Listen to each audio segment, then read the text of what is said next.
အားလုံးပဲမင်္ဂလာပါဒီနေ့မှာတော့ Hazel ကလာပြည့်နေဖြစ်တဲ့အတွက်ဟော့ပေါ့လေးကိုသွားဆောင်မှပဲဖြစ်ပါတယ် Hazel သွားတဲ့ဟော့ပေါ့ဆိုင်ကိုတူတူလိုက်ခဲ့ကြနော် Let's go ဒါရဲ့နာမည်လေးကတော့ Memory ဟော့ပေါ့ပဲဖြစ်ပါတယ်သူကပွဲရည်အတွက်နဲ့ပေးတာပဲဖြစ်ပါတယ်မီဒီနေပါချီလဲတကားပိတ်ပေးပါတယ်ဒါကတော့ menu လေးပါဒါကတော့ဟင်းရည်လေးဖြစ်ပါတယ်ပြုတ်ထားတာဖြစ်ပါတယ်ပြင်လေးတွေကိုလည်းသူတို့ဆက်ပေးထားပါတယ်ဟင်းရည်က2မျိုးကနေစရှိပါတယ်2မျိုးဆိုရင် Hazel တို့ဒီနေ့တောက်ခဲ့တာကတော့ collagen နဲ့မာလာဟင်းရည်ပဲဖြစ်ပါတယ်ဟင်းရည်ရဲ့အရာသာအသားတွေကိုစိတ်ဝင်ပြီးချိုမြိန်နေပြီးဟင်းရည်က3မျိုးဆက်လည်းရပါတယ်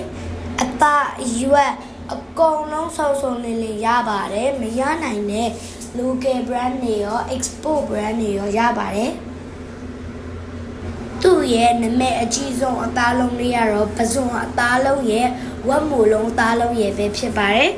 Hazel ကတော့ highly recommend ပေးပါတယ်မိသားစုနဲ့ဖြစ်ဖြစ်တငယ်ချင်းတွေနဲ့ပဲဖြစ်ဖြစ်ဆွေမျိုးတွေနဲ့ပဲဖြစ်ဖြစ်သွားစားလို့ရပြီးအရသာကောင်းဈေးလေးတန်တဲ့ဆိုင်လေးတစ်ခုဖြစ်ပါတယ်ကလေးတွေလူကြီးတွေအတွက်လည်းစိတ်မပူရပါဘူးအချင်းကိုအချိုအဆက်သူတို့ကိုဆက်ခိုင်းလို့ရပါတယ်အရသာလေးရလည်းအချင်းရသာလေးရလည်းထိထိမိမိလေးဖြစ်ပါတယ်သူတို့က menu ပိုင်းနေကောင်းတာမဟုတ်ဘဲနဲ့ drinks ပိုင်းမှာဆိုလဲအရန်ကိုပေါ့နော်သဘောထားကြီးရပေါ့နော်ဖြော်ရည်တွေကိုလည်းice တွေကိုကုန်သွားရင်ထပ်ထည့်ပေးတယ် Hazel ဒီနေ့တောက်ခဲ့တာဆိုရင်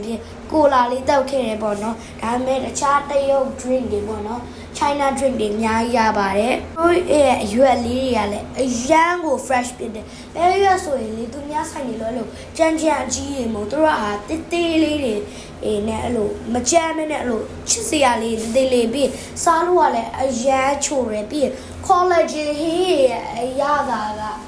အရန်ကောင်းတယ်မာလာဟင်းဆိုလဲဆက်ထုံလေး